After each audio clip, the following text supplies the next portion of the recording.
உங்களுக்கு தெரியுமா, மண்ணாங்கட்டி என்ற வார்த்தை நாம் ஒருவரை வசைபாடுவதற்காகவே வடிவமைக்கப்பட்டதாக கருதி கொண்டிருக்கிறோம். ஆனால் அது அல்ல. மண்ணாங்கட்டி என்பது தமிழரின் தொல் வழிபாட்டு மரபு. அதாவது பூமி தாயை ஒரு தெய்வமாக வழிபடும் மரபின் ஒரு நீட்சியே மண்ணாங்கட்டி வழிபாடு. மண்ணாங்கட்டி என்பது மண்ணால் ஆக்கப்பட்ட கட்டி, மண் மேடு, அதாவது அல்லது ஒரு மணல் மேட்டை நாம் ஒரு தெய்வமாக வழிபடும் முறை தமிழரின் தொல்மரபு.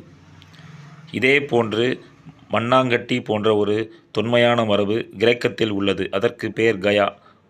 ரோமானிய கடவுளின் பெயர் டெரஸ், அதாவது பூமி தெய்வம். அதே போன்று ஆப்பிரிக்க மக்களின் நம்பிக்கையும் உண்டு. அதன் பெயர் அனிமஸ்.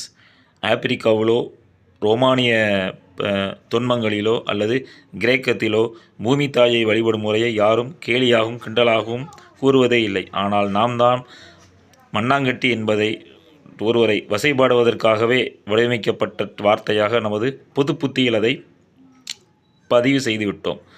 இனியாவது மண்ணாங்கட்டி என்ற வார்த்தையின் அர்த்தத்தை புரிந்து கொள்ளுங்கள். மேலும் ஒரு விவரம், இந்த மண்ணாங்கட்டி தான் நமது தாய் தெய்வ வழிபாட்டின் முன்னோடி. அதாவது நிலத்தை வழிபட்ட தொல் தமிழன்தான் அல்லது தொல் பழங்குடியினர்தான் பின்பு ஒரு பெண்ணையும் எப்படி தெய்வமாக வழிபட்டார்கள். நன்றி.